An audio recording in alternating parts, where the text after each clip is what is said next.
મર્દાની 3 રાની મુખર્જી ફરી એકવાર police officer Shivaji Roy બનીને પરત આવી ગઈ છે અને આ વખતની લડાઈ છે અત્યાર સુધીની સૌથી ખતરનાક.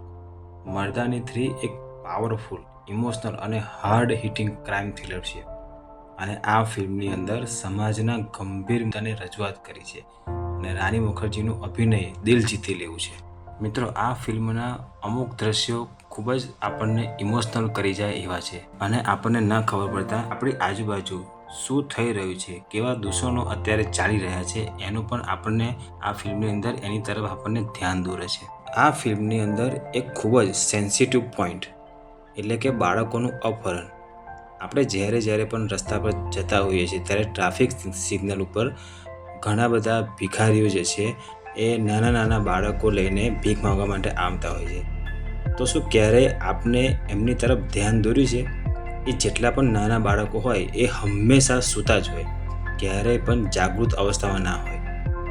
આપણે કોઈ પણ જગ્યાએ જોઈએ તો આવી રીતનું જે ભિખારીનું જે નેટવર્ક છે એ ચાલી રહ્યું છે. નાના બાળકોનું અપહરણ એ ખૂબ જ ગંભીર મુદ્દો છે. એટલા માટે આપણે આપણા બાળકોને ડર નહીં પણ હિંમત રાખવું.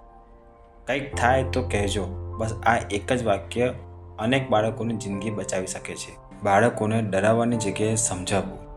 ડર હોય તો બાળક સત્ય છુપાવી રાખે છે. સમાજમાં જ્યારે કંઈ પણ ખોટું થતું હોય ત્યારે સજ્જનોની નિષ્ક્રિયતા એ જ દુર્જનોની સક્રિયતા બની જાય છે અને એટલા માટે જ અપરાધીઓને શક્તિ મળે છે. મિત્રો, આ મૂવીને રાની મુખર્જી અહીં માત્ર પોલીસ નથી પણ એ દરેક સ્ત્રીની અવાજ બનીને ઊભી રહે છે. આ ફિલ્મ શીખવે છે કે ડર નહીં, પરિસ્થિતિ સામે ઊભા રહો.